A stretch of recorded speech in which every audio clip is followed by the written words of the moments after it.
Shalom Bapak Ibu Saudaraku. Kita bersyukur Tuhan pertemukan kita kembali di Kamis pagi ini. Tentu itu adalah anugerah dan berkat dari Tuhan buat saudara dan saya. Maka mari kita yang bersyukur atas kebaikan Allah ini, kembali kita bawa kesediaan kita untuk menerima firman-Nya. Mari kita awali dengan doa saudaraku, agar dalam semuanya ini Allah tetap berkenan atasnya. Kita berdoa. Tuhan Yesus, dengan tiada hentinya kami terus datang menyembah Engkau, mensyukuri hari anugerah pemberian-Mu, lewat kasih kuasa dan berkat-Mu yang memberikan kami kesempatan untuk bisa menikmatinya. Kami datang dengan doa sebelum kami jauh melangkah menyusuri kehidupan hari ini. Mari Engkau penuhi kami dengan firman-Mu lewat pembacaan Alkitab, pemberitaan dan perenungannya, agar dengan apa yang kami terima dari Allah menjadikan kami sebagai orang-orang yang berhikmat, berakal budi, beriman demi untuk kemuliaan nama Tuhan. Untuk apa yang kami minta ini Tuhan Yesus, berfirmanlah, karena kami sedia mendengarkannya. Demi Yesus Tuhan kami. Amin. Saudaraku, bacaan Alkitab kita di Kamis pagi ini terambil dari kitab Kidung Agung pasal 3 ayat 6 sampai 11. Demikian firman Allah. Iring-iringan mempelai. Apakah itu yang membumbung dari padang gurun, seperti gumpalan asap, terdapat dengan harum mur dan kemenyan, dan bau segala macam serbuk wangi dari pedagang. Lihat, itulah Jolis Salomo, dikelilingi oleh 60 pahlawan dari antara pahlawan-pahlawan Israel. Semua membawa pedang, terlatih dalam perang, masing-masing dengan pedang pada pinggang karena kedahsyatan malam. Raja Salomo membuat bagi dirinya suatu tandu dari kayu Libanon. Tiang-tiangnya dibuatnya dari perak, sandarannya dari emas, tempat duduknya berwarna ungu, bagian dalamnya dihiasi dengan kayu arang. Hai putri-putri Yerusalem, putri-putri Sion, keluarlah dan tengoklah Raja Salomo dengan mahkota yang dikenakan kepadanya oleh ibunya pada hari pernikahannya, pada hari kesukaan hatinya. Saudaraku, tema renungan kita di Kamis pagi ini tertulis dalam Sabda Bina Umat, yaitu sukacita bagi banyak orang. Sukacita bagi banyak orang, saya pikir saudaraku, ini sesuatu yang tidak mudah. Artinya bagaimana setiap orang harus memiliki kesadaran untuk bisa ada di antara orang lain, selalu menyenangkan orang-orang tersebut. Sekali lagi saudaraku, Saya katakan ini bukan sesuatu yang mudah, seperti kita membalikkan telapak tangan atau hanya sebatas sebuah ucapan yang dilafalkan lewat mulut kita, dirangkai dalam kata-kata yang manis. Tidak semudah itu. Kenapa demikian, saudaraku? Jawabannya adalah karena tentu di komunitas di mana kita berada, artinya di mana kita berada di antara orang lain, di sana tentu memiliki keberagaman kemauan dari orang-orang tersebut. Karena di konteks yang majemuk itu, pasti setiap pribadi memiliki keinginan atau kepentingan yang berbeda-beda, sehingga sangat sulit bagi kita untuk bagaimana hadir menyenangkan semua orang. Namun persoalannya Bapak Ibu Saudaraku adalah sorotan tema kita sesuai dengan ajaran firman Allah mewajibkan bagi kita untuk bisa menyenangkan orang. Itu tertulis dengan jelas. Sukacita bagi banyak orang. Bagaimana orang banyak itu kita sukacitakan. Nah, saudaraku, supaya kita tidak terjebak dengan bahasa yang mengatakan tadi ini tidak mudah atau ini sesuatu yang sulit, maka mari kita melihat kebenaran firman Allah sebagai semangat bagi kita, spirit bagi kita untuk mengatakan di dalam Tuhan tidak ada yang mustahil. Artinya sesulit apapun itu, kalau kita ada di dalam Tuhan, maka pasti kita bisa lakukan.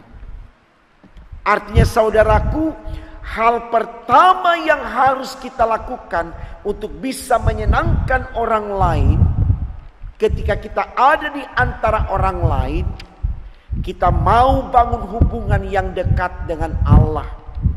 Kita mau bangun hubungan yang akrab dengan Allah. Kehidupan yang dinamis dengan Allah, kehidupan yang harmonis dengan Allah, maka saya percaya akan ada kekuatan dari diri kita untuk melahirkan hal-hal yang positif dan imani, dan pastinya itu akan menyenangkan orang lain. Kenapa saudaraku?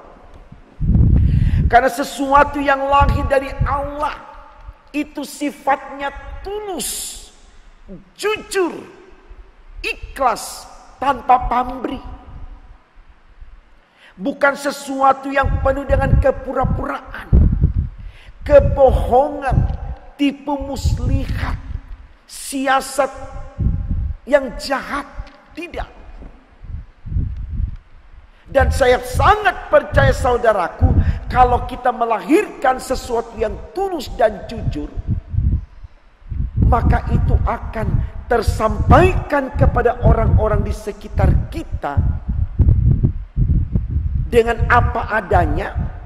Dan di sana lewat pertolongan Allah, karena tadi kita katakan kita sudah bangun hubungan yang dekat dengan Allah, Allah akan turunkan Roh Kudus-Nya untuk menjamah orang-orang ini untuk bersedia menerima sesuatu yang kita berikan, walaupun mungkin bukan dalam targetnya dia.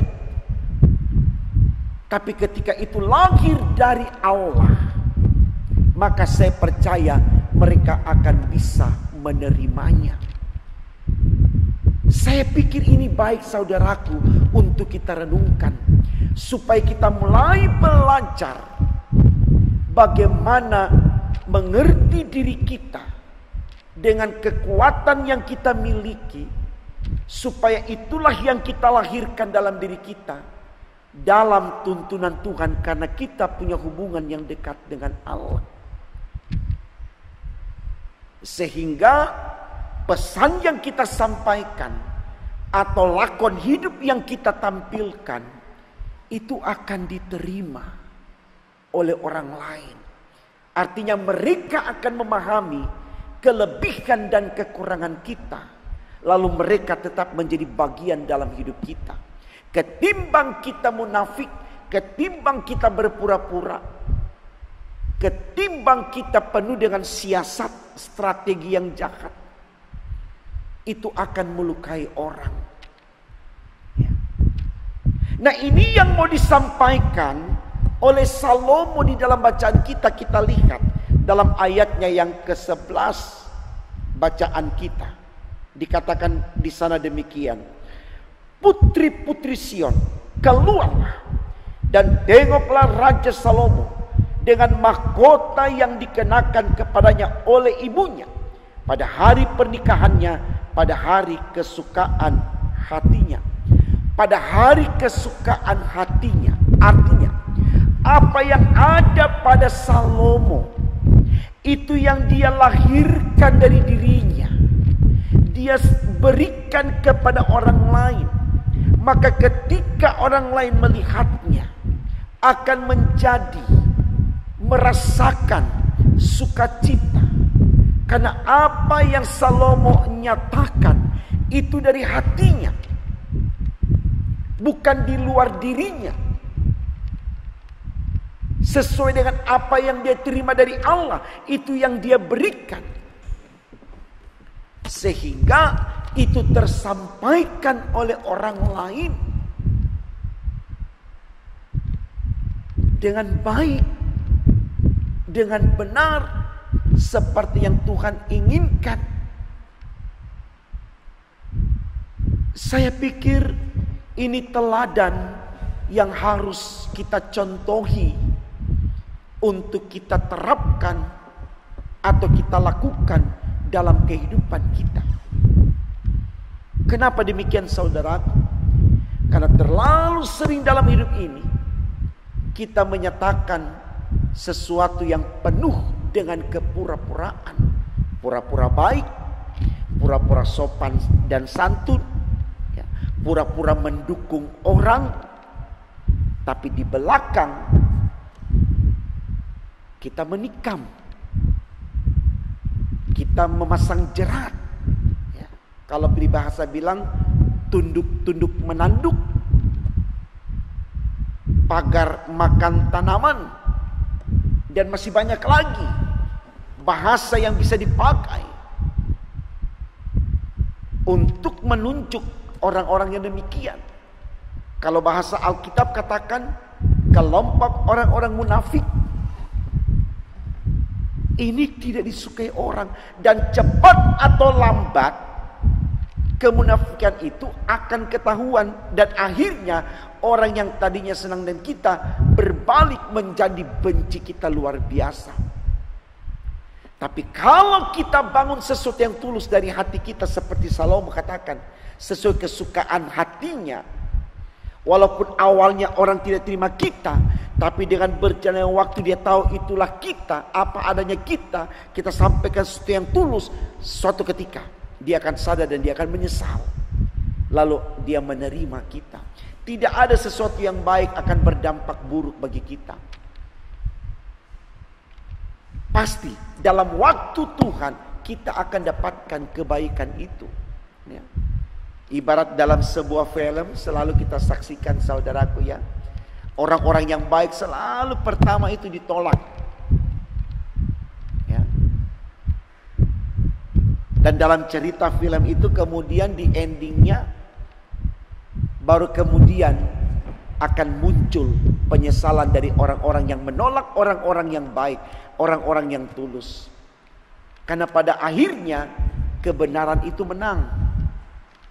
Sesuatu yang tulus dan jujur itu akan disukai, menjadi pilihan bagi banyak orang, bahkan bagi semua orang dan bagi Tuhan.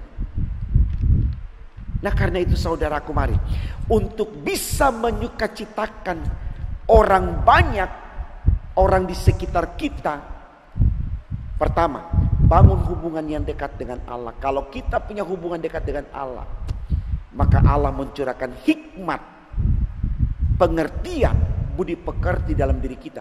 Kalau orang sudah punya hikmat, punya budi pekerti, punya iman, saya percaya orang yang jahat sekalipun satu ketika akan bisa menerima dia. Dan akhirnya kita selalu hadir untuk menyenangkan orang lain. Mari saudaraku, kita belajar untuk hal yang demikian.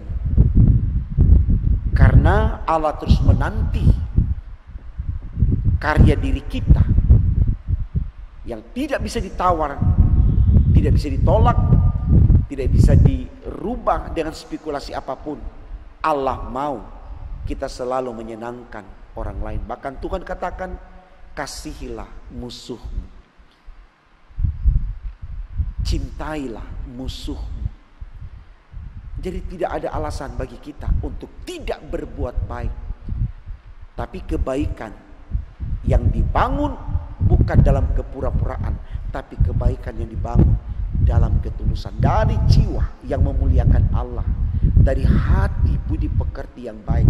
Seperti Salomo katakan di kalimat terakhir, pada hari pernikahannya, pada hari kesukaan hatinya. Jadi dia berikan karena hatinya yang penuh dengan kesukacitaan. Maka itu akan berdampak baik bagi orang lain yang melihatnya, yang menyaksikannya.